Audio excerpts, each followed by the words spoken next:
And you pass it on to me and I'll. Awesome, yeah. Okay. And we're perfect. We're going to introduce you. Because we can't introduce ourselves. It would not be formal and proper.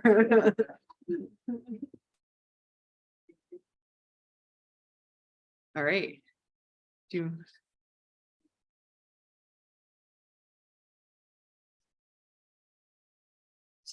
He's just Christian. yeah. Got Yeah, hi. Everyone's Very good. all right. Yeah. All right. Well, thanks everyone for joining us on the session on the Defense Data Grand Prix.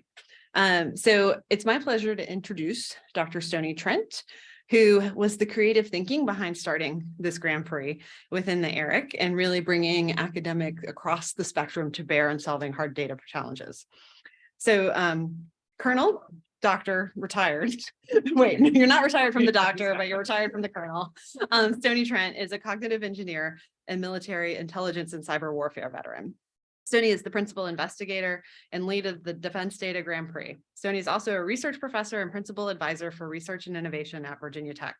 He is the founder and president of the Bulls One Group. Stoney, over to you to tell us about the great work of the Data Grand Prix. Okay, excellent. So yeah, I'm retired. I didn't even know I was tired. Now I'm retired already. So I'm glad that this is a bit of a small forum here today. I'm hoping to have a little bit of good discussion.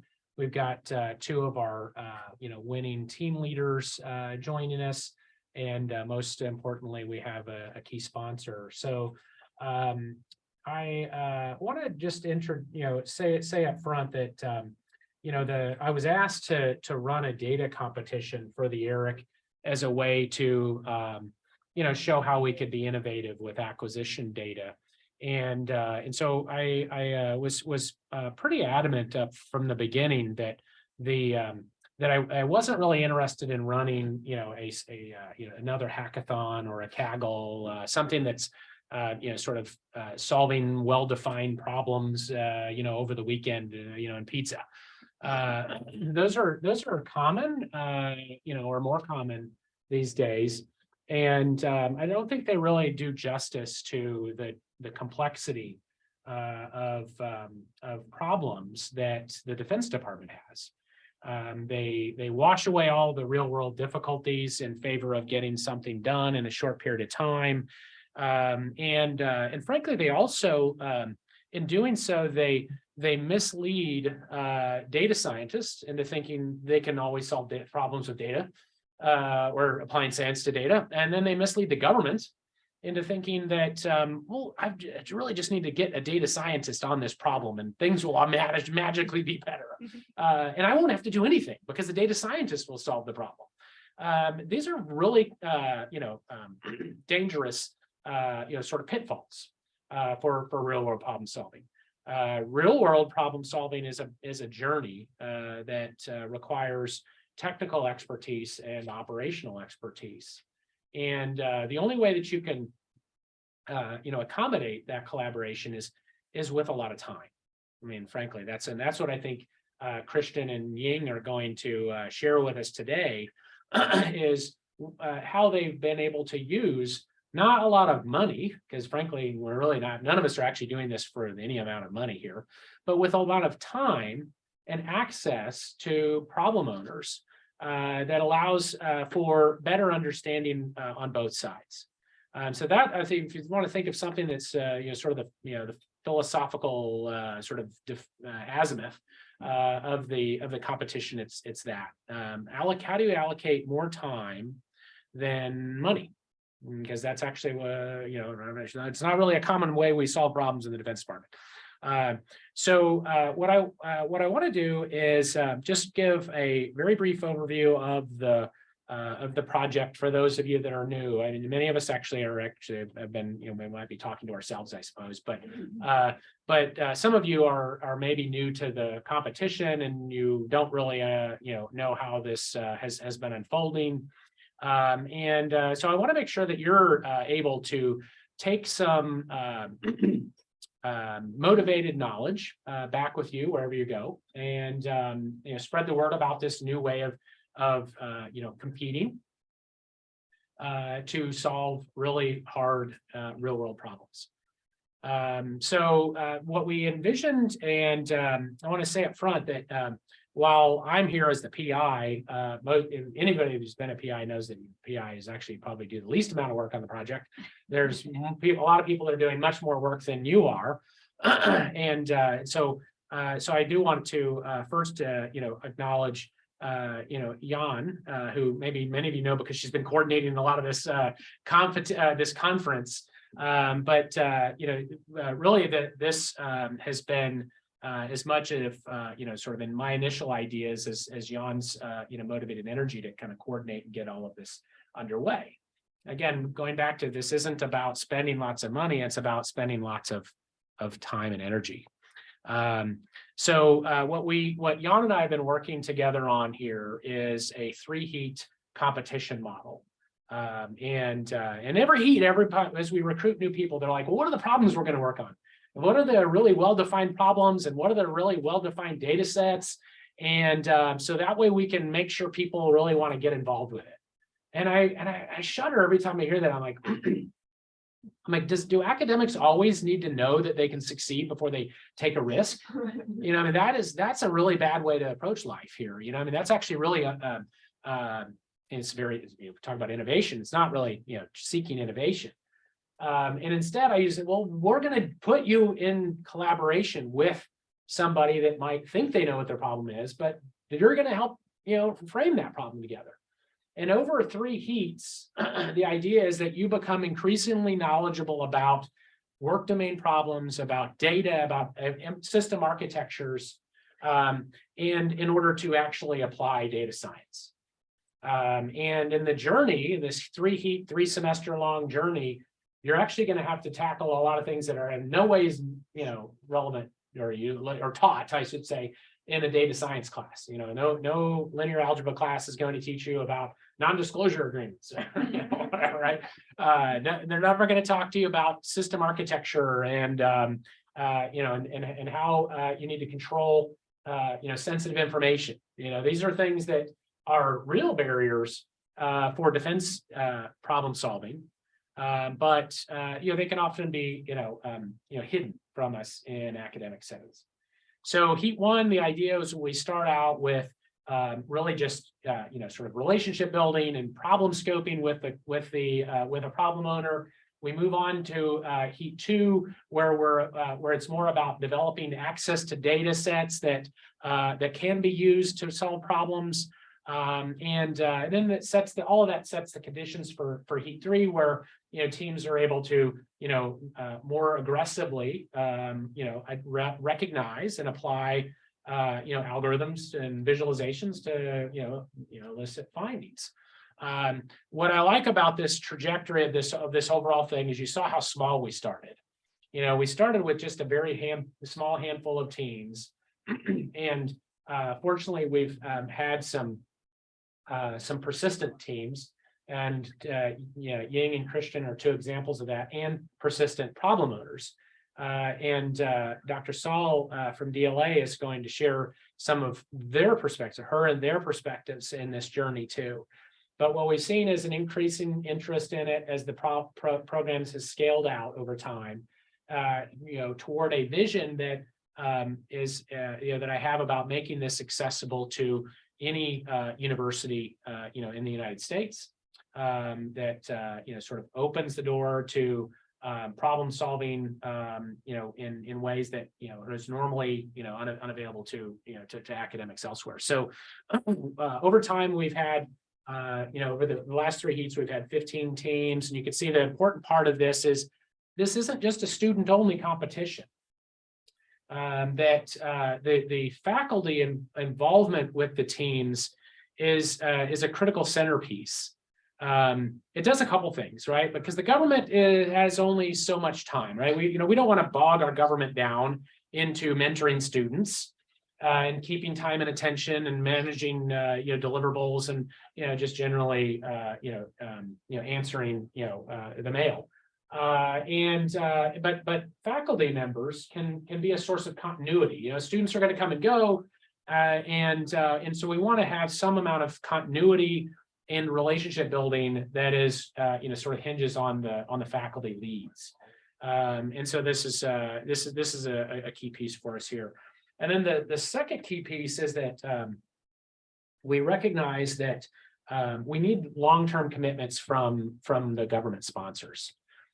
We need some organization, and we were really fortunate to be introduced to Dr. Saul, and I'm going to pass the mic over to her in a second, as the Defense Logistics Agency Chief Data and Analytics Officer.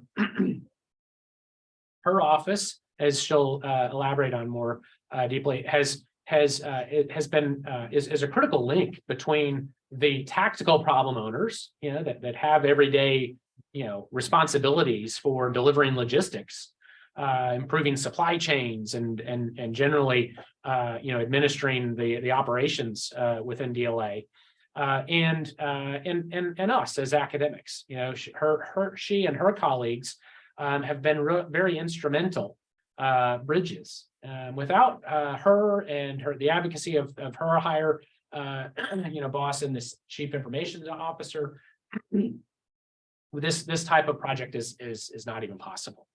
And so we're trying to replicate and scale around this collaborative model with DLA. And so we're looking forward at this point into Grand Prix 2, which will begin 3 more heats.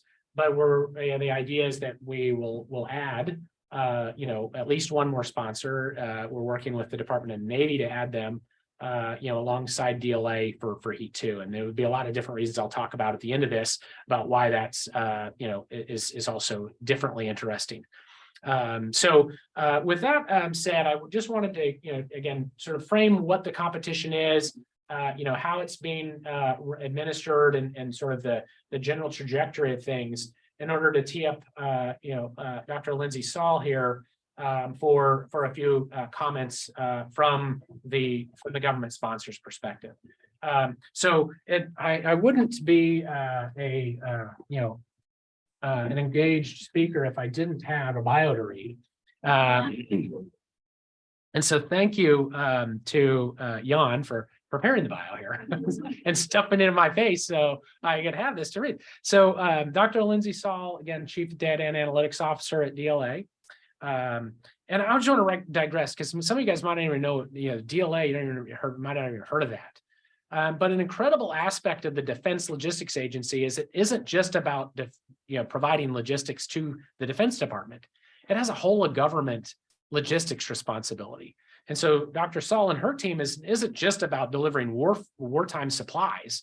It's about supplying organizations like FEMA and the GSA worldwide. And so this is an incredibly broad responsibility that she has there, implementing their enterprise strategic data and analysis mission. She oversees the development and implementation of federal regulations and DLA policies, standards, procedural guidance. Nothing, I don't know if that was all in your job description when you applied to it. My guess is they probably snuck it in after you were hired. But you also are the principal advisor to the CIO. That's how I was introduced to Lindsay through a prior relationship while I was in the military. She advises the DLA CIO on matters relating to agency strategy, management, and oversight responsibilities. If I want to summarize my interpretation, she's there to help the CIO modernize the manner of doing business with the DLA, and that is not like modernizing the DHL or FedEx, because there are government equities involved, and so that creates a very difficult challenge. So I want to turn it over to you, Lindsay, for your comments. I don't know if we have any slides here. No, we don't. That's okay. I'll just leave this slide up and let you speak. Thanks, Stoney. So I'll give a little bit of a summary of DLA. Stoney did a great job setting the stage. So we are like the Amazon for the military and whole of government, managing the end-to-end global defense supply chain. So we provide not only logistical, but acquisition and technical support. We have raw materials that we manage to the user disposition. We're a combat support agency in Department of Defense with more than 26,000 civilian and military personnel located globally. We have 9 supply chains: aviation, land and maritime, medical, subsistence, clothing and textiles, construction supplies and equipment, industrial hardware, and energy. And we provide relief to victims of natural disasters, hurricanes, et cetera. We've also been really instrumental in getting munitions to Ukraine and supporting the logistics efforts there. So we manage about 5.2 million items. So you can imagine the amount of data that has been generated over the years since its establishment in 1961, and the petabytes of data to come in the future. We're a data-rich organization, and so the opportunity to mine this data and perform analytics is truly immense. I believe that we've only begun to scratch the surface with uncovering information that will create an information and decision advantage, particularly in the contested logistics space. Data is a strategic asset, and it's the department's weapon system of the future. So the Data Grand Prix came to me at the right time in DLA's data journey. The Grand Prix is an opportunity to accelerate DLA's innovation with fresh eyes and new perspectives to help address our data problems, or our business problems, really. So you'll hear from the winners of Heat 1 and 2 who have helped DLA identify and potentially solve problems and issues related to access and scalability that we have to get after in order to do more advanced work. The winners of Heats 1 and Heat 2 addressed the Industrial Capability Program and aviation. So we'll hear from them in a bit, and I'm really interested to hear from those winners. Heat 3 is going on right now, and it's wrapping up in December. I think, folks could say that this is where the rubber really meets the road, applying advanced analytics and visualized findings from defense acquisition data. So I've really been kind of holding off and briefing my senior leadership on what's been happening so far. But really, I think something that Stoney said earlier, the real innovation may lie in some of the more simple, or some might say boring types of problems, but really they're monumental as far as access to data. I know I spoke with Daryl earlier about the CUI issue and being able to make the problems more abstract so that we can give more access and sell this program, sell the ability to partner with students more easily. Rather than saying that there's a problem, but we can't tell you what the data is, or we can't tell you what the problem is. So, the feedback loop in this process is really, really instrumental here, which is why I'm really happy I came today, because it's helping us think about, okay, we're getting feedback, we're getting a deliverable that we've asked for through these 3 heats, but we're also being challenged to think about, okay, how can we do better going forward in future competitions as far as framing things, communicating things. Stoney mentioned the non-disclosure agreement as a huge issue in Heat 1. And, you can say it was the non-disclosure agreement that caused problems, but I really think at the root of it, it's a communication issue.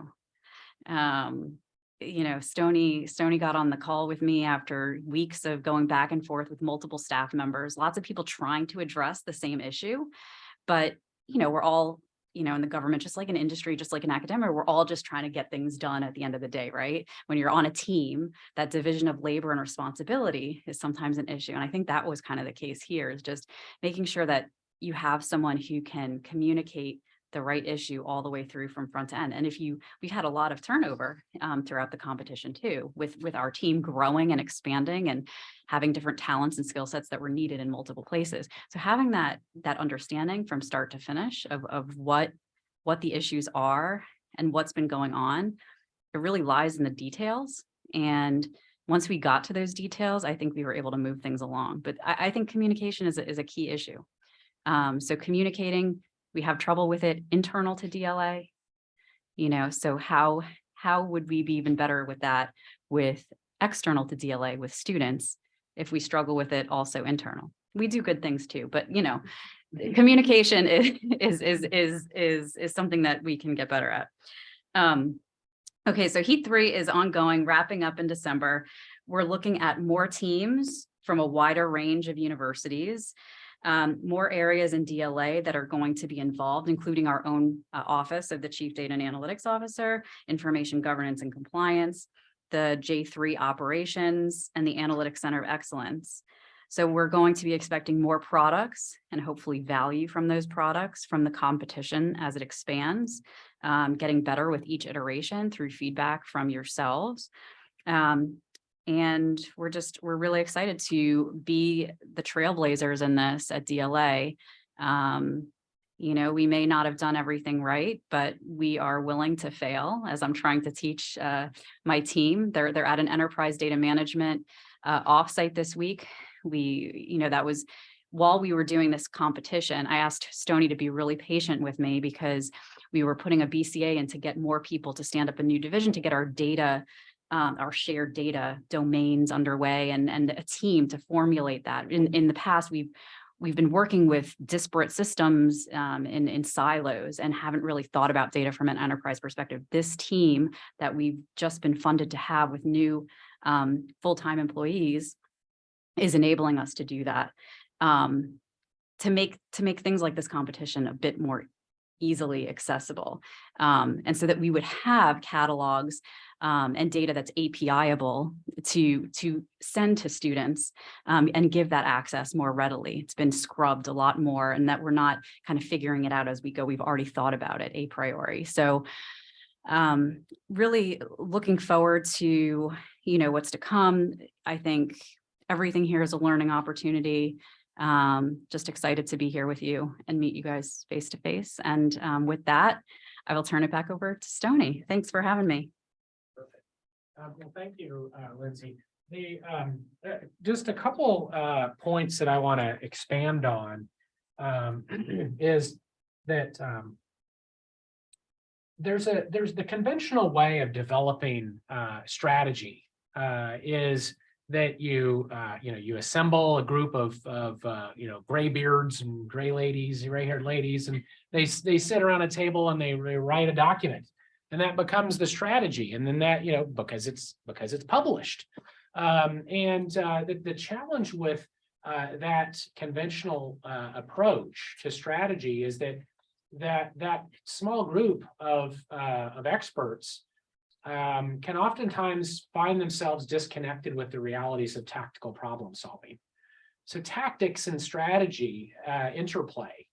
And when you develop a strategy that's unimplementable, or if your tactical problem solving isn't done in a manner to inform strategy development, then you end up with deficiencies on either spectrum.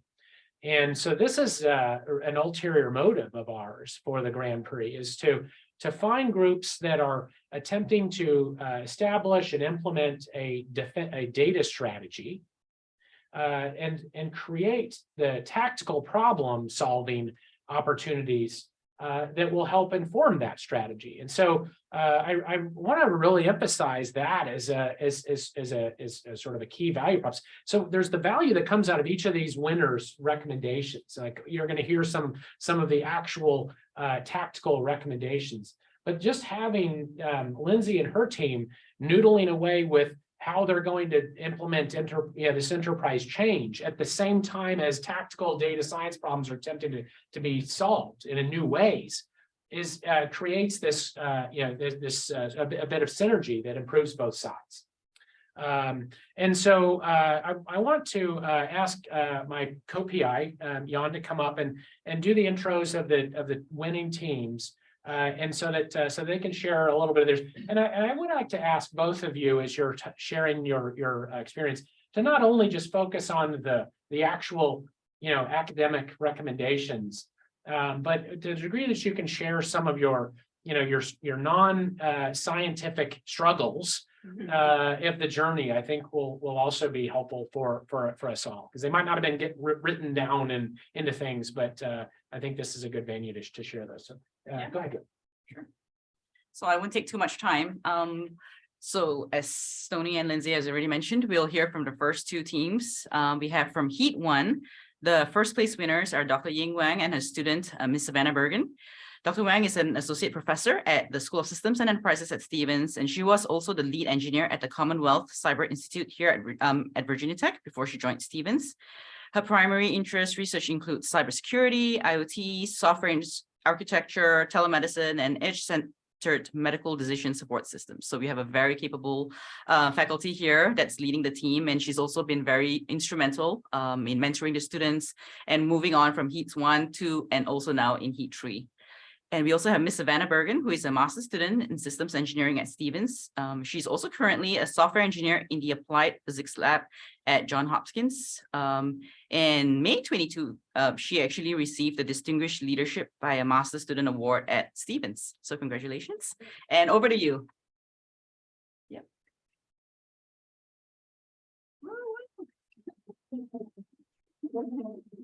Don't forget to advance. I think the slides, Okay. slides are in there. Cool. All right. Thank you for the introduction. Good morning, everyone. So I guess to give some background, from my perspective, we're actually in Heat 3 now. So I'm also working on the team.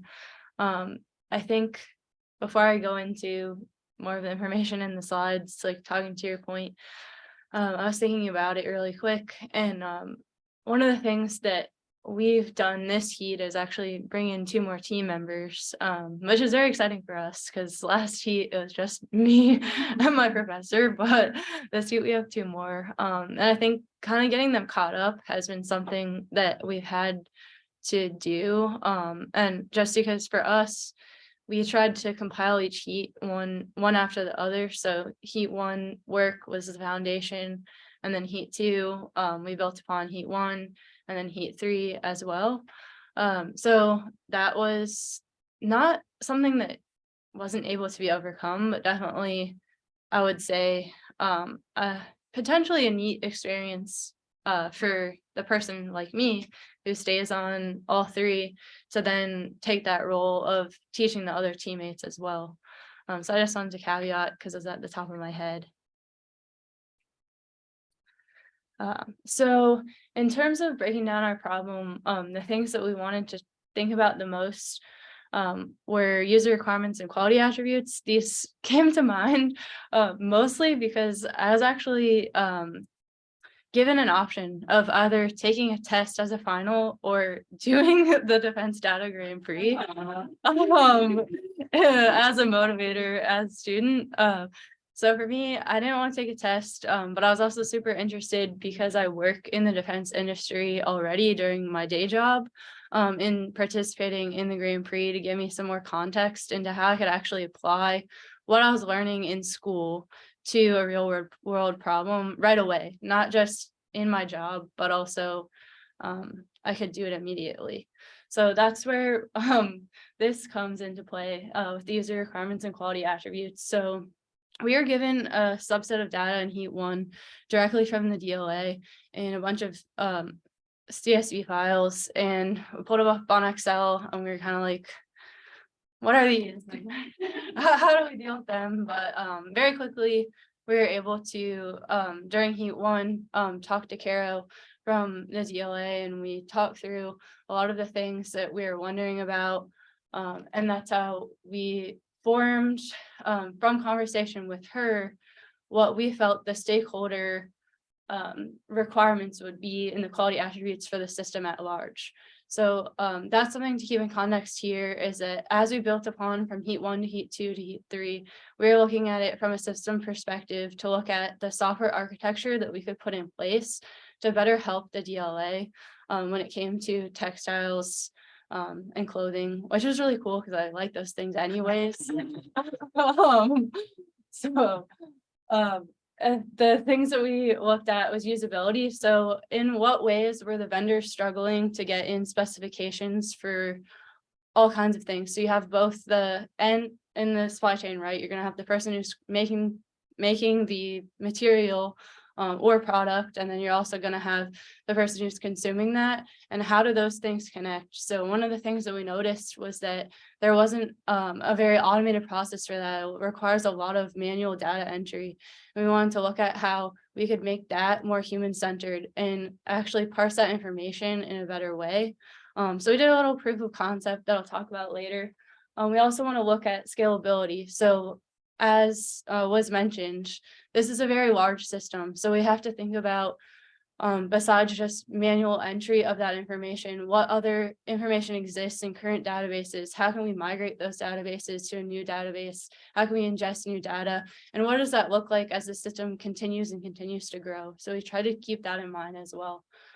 We took into account performance. So, you know, when you have a lot of data, you don't want to log into the system and not be able to access it. Like, no one likes that little spinning loading thing on any system at all. So that's an important thing to keep in mind. And then security, when it comes to DoD, is actually obviously number one. If you work in DoD, like, I feel like you cannot get away from the idea of, you know, keeping the information safeguarded, not getting it out to people who aren't supposed to know that information. So that was something that we wanted to be very informed about in terms of like, how could we use existing infrastructure that the DLA and the DoD already had to support the vision that we had of automating information from vendors, of having outside actors inputting information. So we'll talk a little bit about that, as well as availability. So when the system is down, it should be down, and when the system is up, it should be up. You don't want to see the system down at inopportune times when someone can't access the information that they so desperately need to see. As well as testability, this is something that I think is always important to harp upon, whether it be unit tests literally within the code, feature and acceptance and integration tests are all very important to keep in mind. From kind of my own work, sometimes that gets missed, and I don't want it to be in this proposition here. So in terms of security implementation and deployment guidelines, like I said, I kind of talked about some of this already, so I won't pause on this slide for too long. But we wanted to enable the storage of many different types of data, including raw data. So one of the things that we looked at was taking a PDF document that actually had product information on it, and how could we break down that document in a program. So I wrote some code in Node to look at what types of sections of that document is similar across multiple different products that exist, and how can we ensure that each document has that information. So that is not only what's in the PDFs for raw data, but it would also be like physically entering in information. So that kind of hits on 1 and 2. And then we also looked at, like I said, for Heat 1, kind of a montage of data that was sent to us, but we wanted to clean up that data and actually have it be put into a SQL database for performance and instant querying.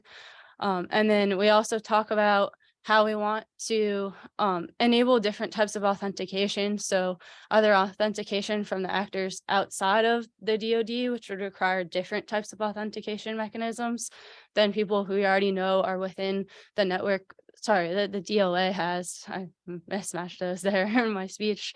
But always ensuring that we keep to the least access principle, and we want to make sure that only the people who we want to have access to the system are actually accessing the system, and this is very important.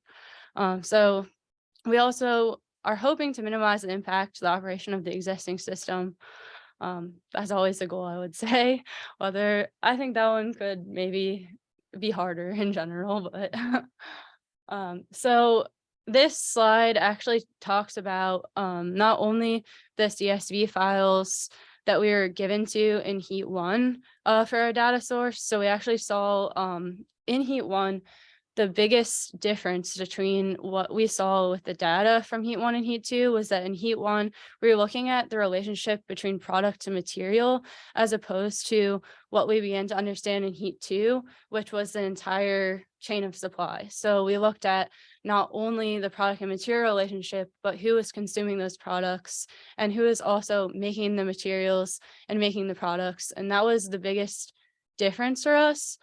It was actually both are equally interesting and equally important, because as you can imagine, if there's a gap in supply, you have the need for an alternate material. And that's what we saw in the data in heat 1, was if there was a specific material gap for a specific product, how would we deal with that? Which is very different from the challenge of if an entire manufacturer is closed down and no longer wants to be in business, then what do you do? Because that would affect, you know, a much larger network of information than just the single alternative material being substituted within that chain. And then, so with that being said, I am very familiar with this information because I'm actually using not only this for heat 1, heat 2, and heat 3, but I'm using it for my thesis. So one of the things that I need to go over is there's different relationships and acronyms. So if you're familiar with DoD again, you're gonna notice that they love to use acronyms. It's like their favorite thing. And if you don't know what they mean, I can feel like you're like listening to adults and peanuts and you're like, oh no, like what are they saying? So it's very important to break those down. So we see here in this diagram for the left-hand side, which is what we gleaned from the FLIS data, which is also an acronym, but it's less important for the context of what I need to explain, is that you have the manufacturer identifier, which is the CAGE code. CAGE stands for, why am I, all of a sudden I'm forgetting because I'm presenting, and government entity. I'm forgetting the C, which is so terrible, but oh well, it is very, yes, thank you. Thank you. Thank you. I've been using this word like every day. And of course, like I go to tell all of you and I'm forgetting commercial and government entity, which actually does very much make sense. Then you have part number, which is the part identifier. You have NIN, which is National Item Identification Number, as well as MO, which is your major organizational entity. And MO in this product consumer is going to be your service agency. So that's where you see come into play is the Navy or the Army. And that took us a very long time to understand, believe it or not. We spent a very long time, not the acronyms, but like looking at within the data, what were the different keys and how did the different information in the different files relate to one another. So this image is very key for us throughout the different heats of the project. This was very helpful to us. And we came to a much better understanding of how to create our system architecture from there. So this actually shows in picture format the proof of concept that I was talking about earlier. So it shows how you can have a PDF on one side, you can parse it, and then you can look for, with those Booleans, whether or not that existed within that document, which I was actually very interested in expanding it because I'm a software engineer for my job. And my professor was like, no, like there's a lot else that we can work on. And I was like, automation, like, so very typical in terms of like my computer science brain was taking over a little bit and I had to bring it back to systems engineering. Okay, so this slide is actually really great because it not only hits on the security architecture that I was talking about, but it also looks at a broader picture of the entire system of what we are hoping to accomplish. So we can see here that on the left-hand side, with the blue, we actually have the like vendor UI is the best way of picturing if you were a manufacturer, where you would go on the internet to enter in the information that you want to share with the DLA. That could be a variety of things. like actually so many different things. And we're hoping that as that expands, that can be used like as we were. So earlier, like when they're talking about data centered, I was actually thinking about how a lot of things that are data centered really need to be human centered. And so it needs to be that we can allow the vendor to very easily use this UI in order to get information about the specifications that we need. And so that's important. It's important that we draw the line between the outside world and what is the DLA world and the DoD safe world. And so that's where we see what was suggested to us from coordination efforts with the DLA was using the DoD safe file transferring system. But this is, in my opinion, an important distinction is that you're not only going to utilize that for like, so you would want to utilize that for the PDF documents I was telling you. So if you already had existing PDFs, you could input that through the system. However, other information, we would want to get to a point where we're not so reliant on just document to document transferring. It would be more of actual entering of the information that I keep showing you with my typing motion. So I think that that's really important because it allows the data collection process to become automated and part of what the human is doing rather than having it be sort of an afterthought of like, we collected this information and formalized it. We want that PDF creation to actually be from what they inputted so they could get the PDF out rather than from what they're inputting in, rather than it being the opposite way, which is really, I think, more convenient. Like when you go to print a page on the internet, you can print it as PDF. So it would be similar concept there. So that hits on that portion of it. So then we come to, especially here, the green where you see the considered secure environment, we're seeing what we propose for actual data storage of different database options. We see the data screening and parsing that I was talking about continuing here. So like that's how we actually take the information in the documents in the current databases and put it into the new database structures. And then one of the things that we spent a really long time talking with not only Carol, but our new DLA stakeholder, Bill, is the management UI. So it would be this yellow portion that we're seeing here. So there was great interest of the DLA to understand how do we take the information that we already have and either look at it to predict things that already exist within the data to look at how those trends will continue over time, or bring in new information to see how we can proactively predict things based on that data.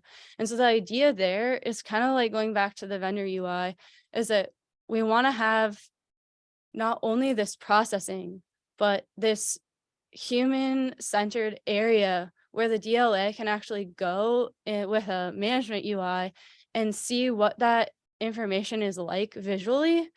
Because I don't think, again, that having a lot of data or even doing things with data is going to be valuable unless you're able to take that extra step of showing someone what a dashboard would look like, what this actually means for your business. Because you can do all kinds of things, but without interest from your stakeholder and without them understanding why that's important, with that kind of two-way communication, you're not going to get as many benefits out of it. So that's a big part of the system that we looked at.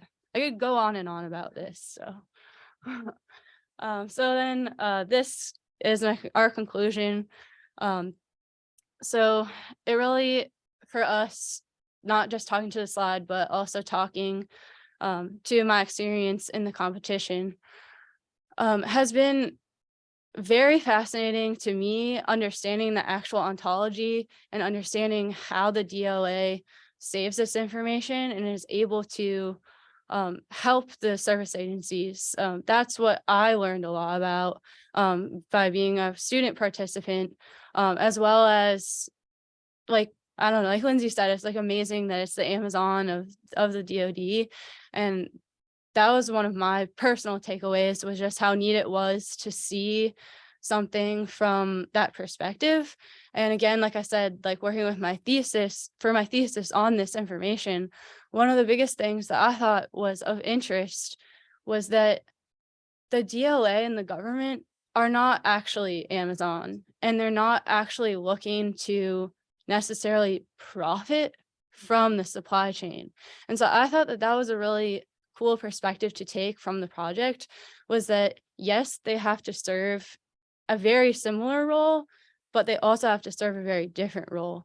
And so thinking about, sustainability of supply chains and looking at some other research, I was looking at what multinational corporations are trying to do for their supply chain, and they're very interested in optimizing things, not for saving time, but to save money.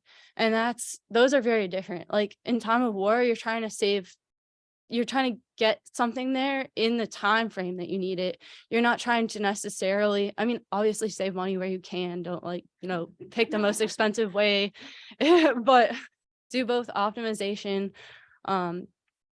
And yeah, so that was like my personal, just little throw it out there conclusion. That's everything. So for now.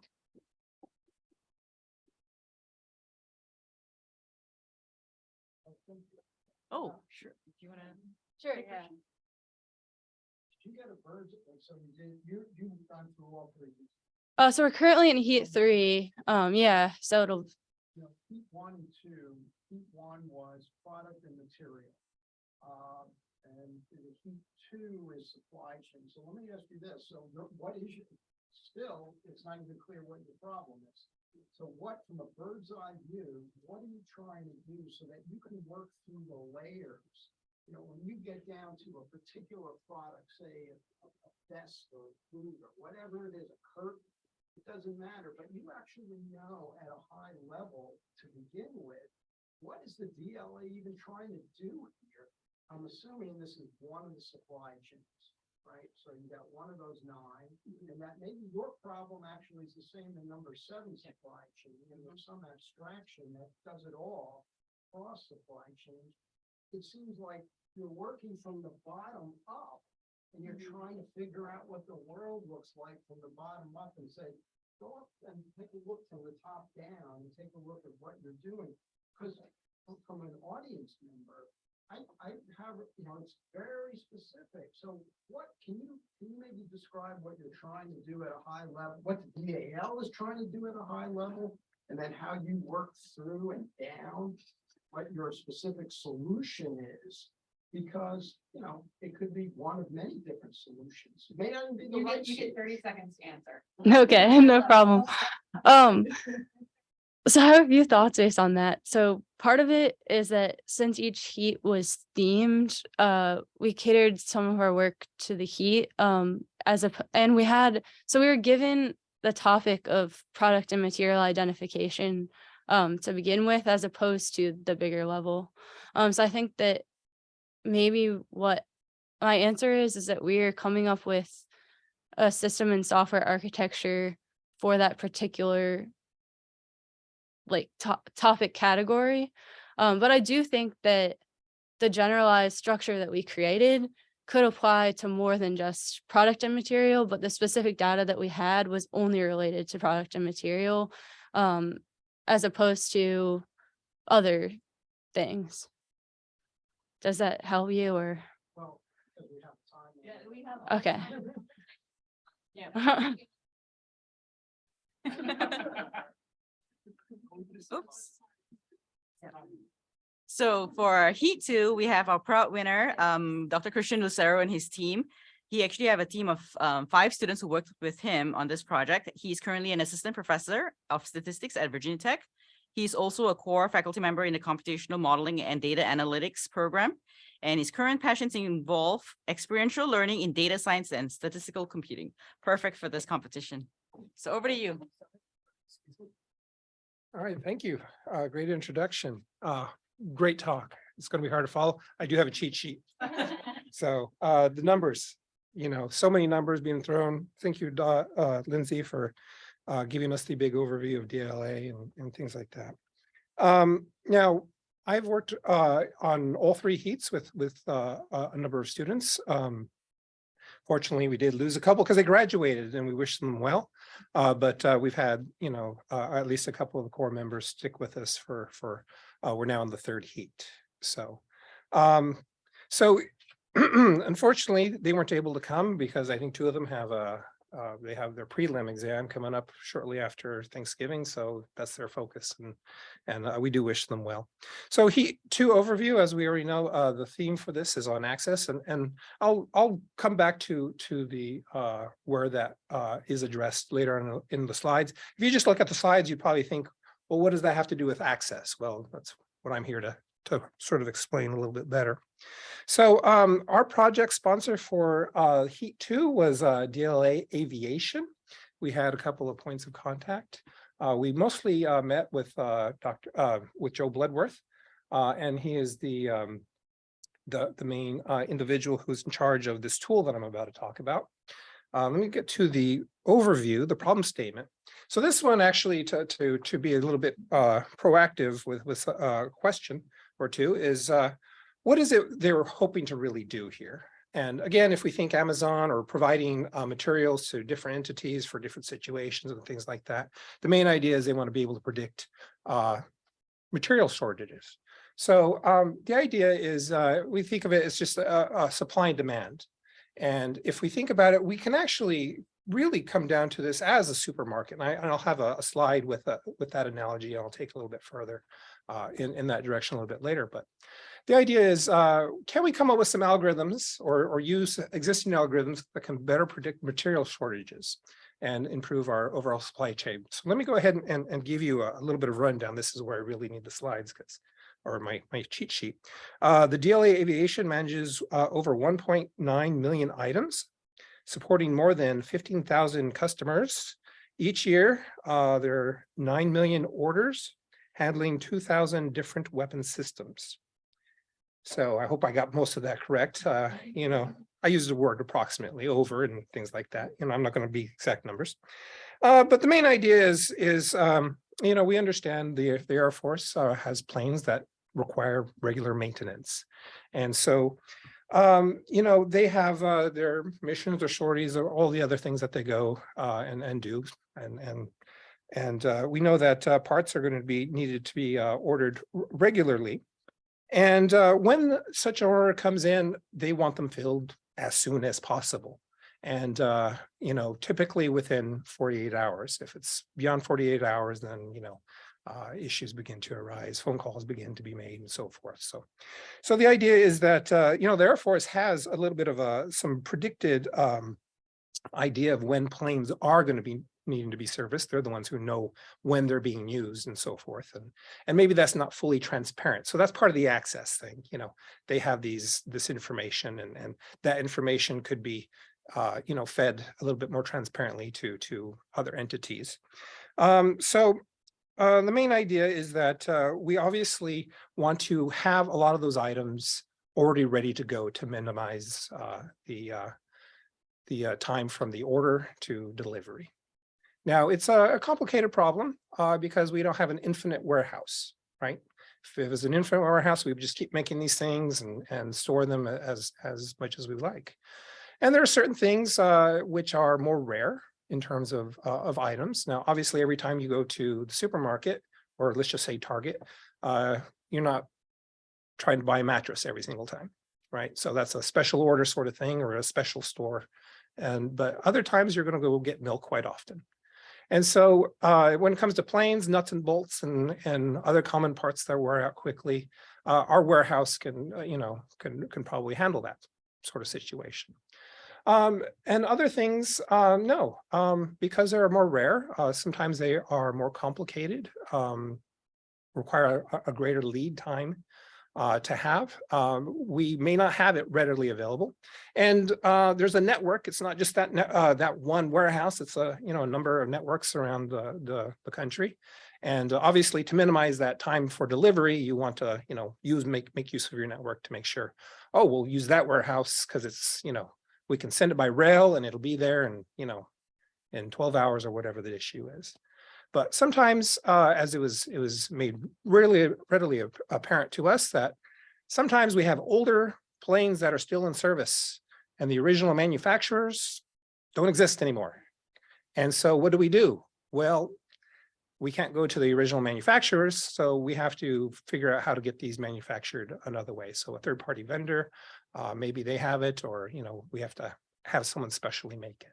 So there are lots of things to consider, but the main idea here is we want to predict when are we going to have shortages, and so the idea is we have this notion of supportability, and I'll define that a little bit more. So ultimately, can we predict manufacturing delays and deliverable delays and things like that? So, yes. Sorry. Sure. When you talk about the OEMs not knowing if they go out of business, like you said, 40 years, do they let you know that they're going out of business so that you can do a lifetime buy, or what do you do at that point? Do you find a second source? Do they recommend a second? Do you have a second source? I think that's a great question for her.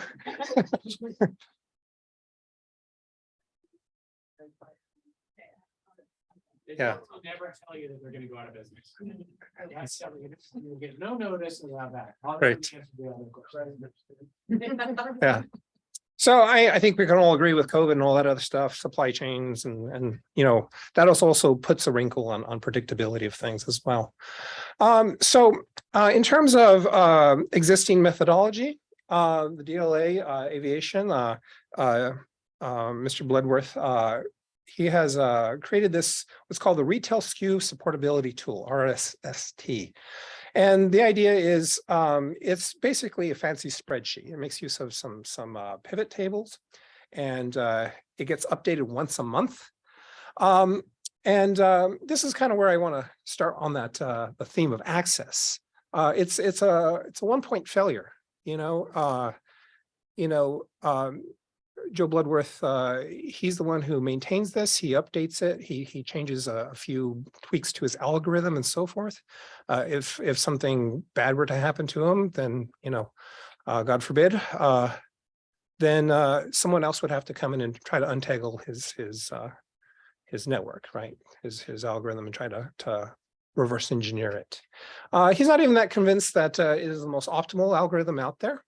He believes that it can be improved, and hey, that's the reason why they're a product, a sponsor for this data competition. Also, it does incorporate some outside knowledge. Like I said, sometimes we take information from we take the Air Force's word for it, that they're going to be having so many planes at so many times. There's also some outside knowledge from a prediction algorithm from the larger DLA as a whole that he doesn't really know how it works. So the idea is, can we actually help him out with trying to maybe make this so that other people can use it, maybe something that relies a little bit more on existing statistical methodology, and not just tweaking it every so often. I will say, or making tweaking a little bit more automated, or have some sort of systematic way of doing it. So this is what the Retail SKU Supportability Tool currently looks like. You can see there's some fancy pivot tables. Now, we didn't dive into how it works or anything, but that wasn't our goal. We'll assume it works pretty well,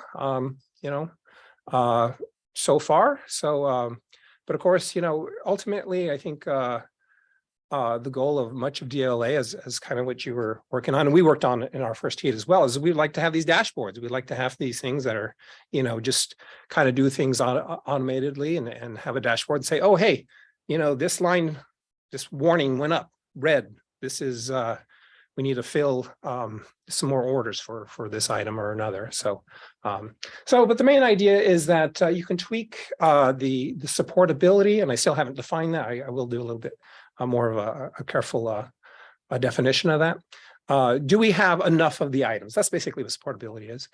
Can we support orders for that item for a certain amount of time period? Okay, and so we can do it for a number of different days, 30 days, 60 days, and currently he would like the algorithm to work for 2 years out, maybe even 5 years out. We'll see if, things work that well. This is what the back end data looked like. We had 53 columns. We were given, weren't given 1.9 million, thankfully. It was big enough. It was 103,000 or something lines, rows.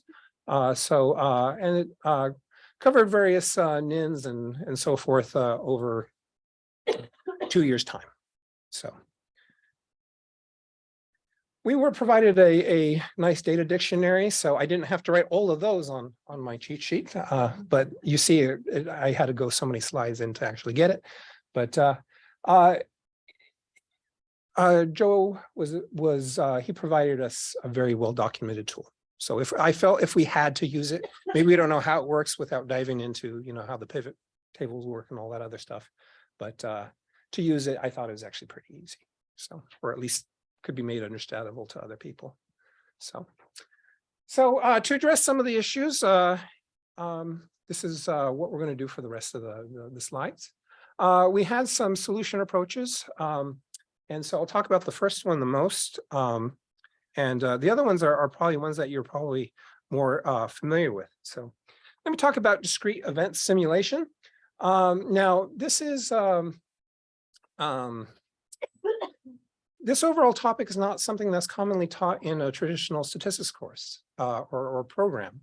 Usually the programs that teach this are operation research programs. And so, but the thing is it still makes use of statistics.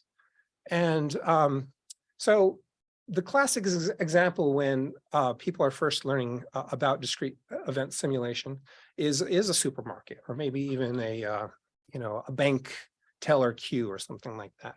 So the idea is you have these queues, people line up in queues to check out. And at this point, we're just assuming they already have their items and they're ready to check out. But we're going to assume that people arrive at a certain time intervals. And well, how is that distributed? They don't just all arrive at once. Well, they arrive according to some exponential distribution or some other distribution. Could be beta, could be series. Okay. If I'm getting too in the statistics field, you let me know. Okay. And of course, it's going to take them so much time to shop. We can actually model that with according to some sort of, distribution as well. And then they queue up. Now, it's not an instantaneous checkout. It's going to take the teller so much time to service them, right? And so that's another distribution. Okay. And then, so you're going to have people line up and, people are going to be waiting in the queue. Now, that's not exactly what's going to happen with the DLA. A lot of things could be happening in a parallel way, right? But we can also modify the supermarket example to think about the store shelves. And I think that's more aligned with what the problem is here with the DLA aviation situation, is that we have things that are already available on the shelves. So we can think of those as more or less instant checkout, right? Well, we have the lead time for the administrative stuff and obviously getting it on, on a truck or wherever to be serviced. That's a whole other issue. But what happens if it's not on the shelf? Then, of course, we need to have a distribution to describe how long will, it take to be manufactured. So we can assign, probability distribution to that. Now, the nice thing about this is if you're familiar with DES is that we can actually tweak a lot of these probability distributions. We can think of the past data that we've already collected. We can use that to help us determine those probability distributions that I've been mentioning in this, and those become our priors. And we can build a model for predictability based upon those priors. And tweaking those would be kind of easy. Now, in terms of, again, if I think access, getting back to the theme of things, well, we need to have someone who's trained to actually make use of DES. Now, they could probably master it in a semester-long course. It's really not that difficult. There's some commercial software out there. One of them's this software called Arena. It's really easy to use. In fact, you can just click and drag and put in some numbers and boxes, and it does a lot of this for you. A more interesting thing is we can study hypothetical situations using the software. We can say, okay, what happens if suddenly, again, just hypothetically, a vendor goes out of business? Well, and if that increases my lead time, or maybe aluminum is scarce, or whatever the situation may be, we can kind of play with our situation a little bit. And so what we can do is a little bit of a design of experiments situation with DES. And I think that's something that we haven't really talked about a great deal. When people tend to do data science now in the world of big data, data is free or cheap, right? The infrastructure for the database, okay, that's millions and millions of dollars, but we collect it, it's cheap. And same thing with Amazon. But that doesn't mean Amazon or Google aren't still doing experiments. They do a lot of that A/B testing stuff you've heard about and things like that. I'm sure you've went on to Amazon, you saw the colors and the fonts were slightly different. We're constantly in an experiment from their standpoint. And this is something that we can do here. And it's something we can actually do in a kind of hypothetical way, or, you know, we can even put into small tweaks into practice. We can, and low risk situations like the nuts and bolts, like I was talking about. So I'm a strong proponent whenever we can do an experiment. For those of you who have taken a class on design of experiments and so forth, you can answer a lot more meaningful questions with targeted data collection and things like that. So I think if we can do an experiment, we should. So now, statistical learning models that are a little bit more common. Obviously, a lot of people are familiar with classification and regression. And the idea here is we can put into practice some methods that are more or less automated, and again, spits it out to a dashboard that's easy to have anyone use. For classification, we had 3 categories: fully supportable. So we see that the demand for an item can be met through the entire time period with no gaps. At risk means there might be a shortage at some time. And then unsupportable means the item is not going to be in stock anytime soon. So, and then if we're going to do regression, our response is going to be the days until replenishment. Now, obviously, if I do a continuous response, I could make that categorical after the fact if I wanted to. The way that I approach data competitions, I was going to talk about this at the very beginning or the end. I'll do it here. We're near the end. I run a lot of data competitions at Virginia Tech. I actually do 2 per year, and one's actually starting on this Friday. And so the big one, the American Statistical Association does a big one every spring called the Data Fest, ASA Data Fest. And it's a 48-hour competition, just a quick weekend. And, you know, the issue with that competition is that the younger students often feel they can't compete with the seniors. They're kind of right. The seniors know more. But a lot of it, too, is just, that 48-hour pressure is very hard. And they can't, form well-defined questions. And I think that's a major part of it. Can you form your own question? And I think that's what's really nice about this data competition and one of the things that Stoney has highlighted. And so when it comes to these competitions, I'm the overseer. I'm just the person who runs it and organizes it and all that other stuff. I let my students go out and do whatever they need to do. Some of the feedback that I get is, I have never learned so much in such a short period of time. So we do get great feedback. Now, obviously, this competition is different. But my goal with this is, I think that competitions are great for experiential learning. Now, that may not be what the DLA hopes to get from it. You'd like to get good recommendations, obviously. But for me, I would like for my students to see, the bigger picture and the smaller components that make up that picture. And to also consider new things that they have not learned in class. Laura, was there a DES class? No, there was not. Now, maybe in engineering somewhere, but not in our STAT program.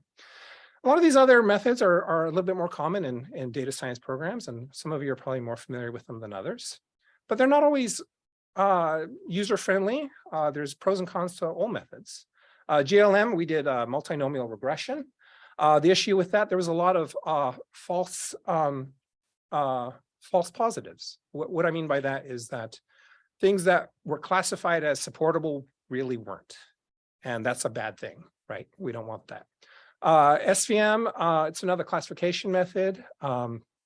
We did linear mixed effects models. Now that's a really good method, but you have to be trained for that. That is not something that, a typical, even an undergrad is probably going to have a formal class in. So you do need a little bit more effort. Random forest, pretty easy for classification, pretty quick. But there is some issue with how do you prune your trees? How do you, how do you tune some, and so forth. So it becomes a little bit problematic. Time series. So coming back to the issue of access, well, not everyone is going to have expertise in these, and that's not a problem. Some of these can be trained rather quickly, but you also want to have a lot of your methods to work well. And as I mentioned, the multinomial regression actually didn't work very well at all. And then sometimes when you have something like random forests, it kind of lacks the elegance of an equation, right? And sometimes you want that explainability. Yeah, it's going to make great predictions. Maybe it'll overfit or whatever the issue may be, but you would like to have sometimes in certain cases you want to have explainability. So maybe your linear model can actually, we can go down to the vendor level. We can say, okay, I have a model just for that sub vendor and another one for another sub vendor and so forth. So ultimately there's pros and cons to a lot of these, and of course there's performance. I think performance is a side issue though. We care about, is it giving a good prediction? That's what we really want from performance. There are other things like how long does it take to run, especially on 1.9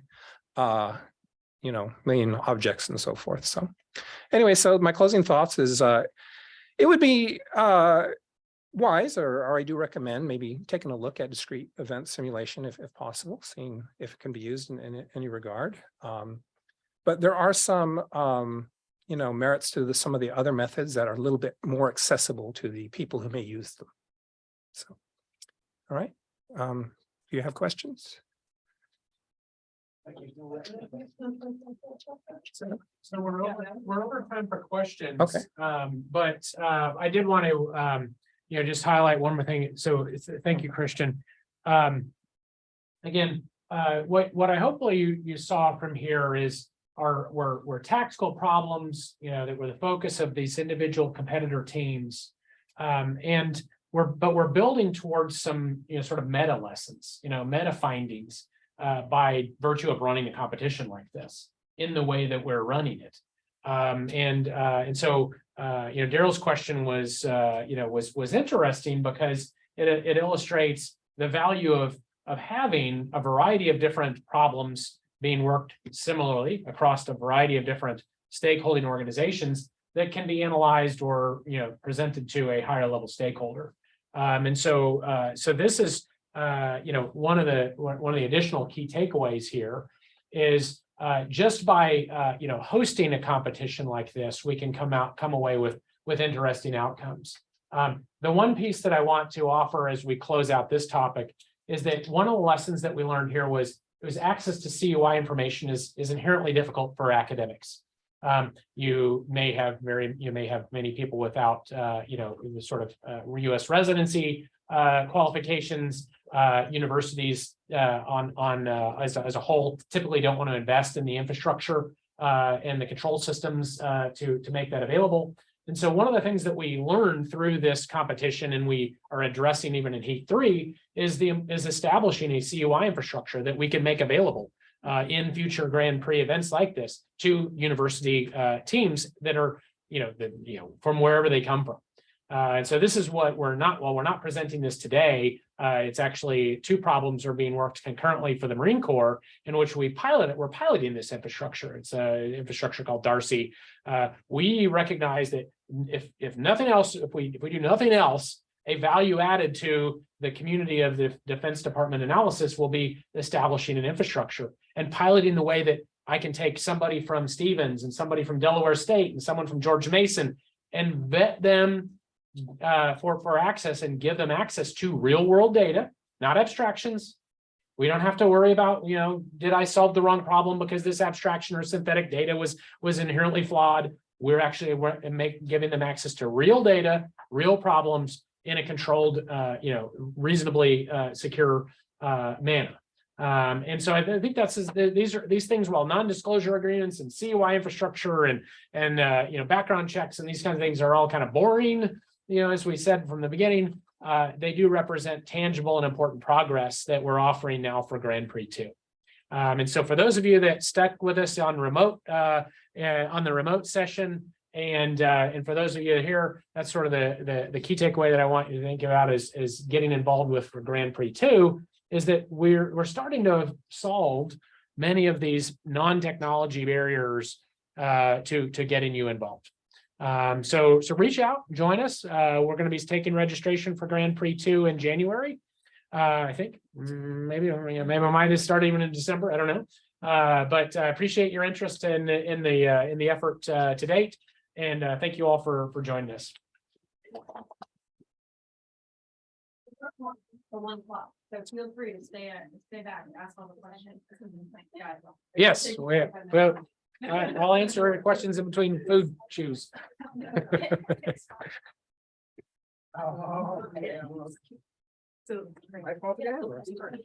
Thanks for coming on. Yeah, nice to meet you in person.